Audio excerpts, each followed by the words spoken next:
ব্রাহ্মণবাড়িয়ার পদযাত্রায় শৃঙ্খলা রক্ষায় এনসিপির মুখ্য সংগঠক এক ব্যতিক্রমী দৃশ্য, এক অন্যরকম দৃশ্য।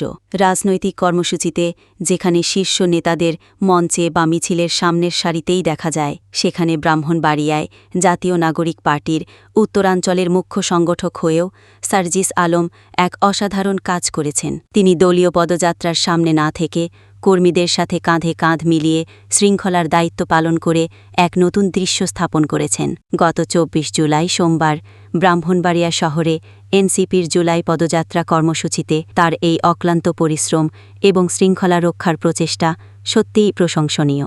সাধারণ কর্মীদের সঙ্গে কাঁধে কাঁধ মিলিয়ে কাজ করার মাধ্যমে তিনি প্রথাগত নেতৃত্বকে প্রশ্নবিদ্ধ করে এক নতুন উদাহরণ স্থাপন করেছেন। তার এই কর্মকাণ্ড উপস্থিত কর্মী এবং সাধারণ মানুষের মধ্যে ব্যাপক ইতিবাচক সাড়া ফেলেছে। তার এই অনন্য দৃষ্টান্ত আমাদেরকে সকলকে মনে করিয়ে দেয় যে সত্যিকারের নেতৃত্ব পদ বা ক্ষমতার উপর নির্ভরশীল নয়, বরং তা আসে সাধারণ মানুষের পাশে দাঁড়িয়ে তাদের সেবা করার আন্তরিক ইচ্ছা এবং ত্যাগের মনোভাব থেকে।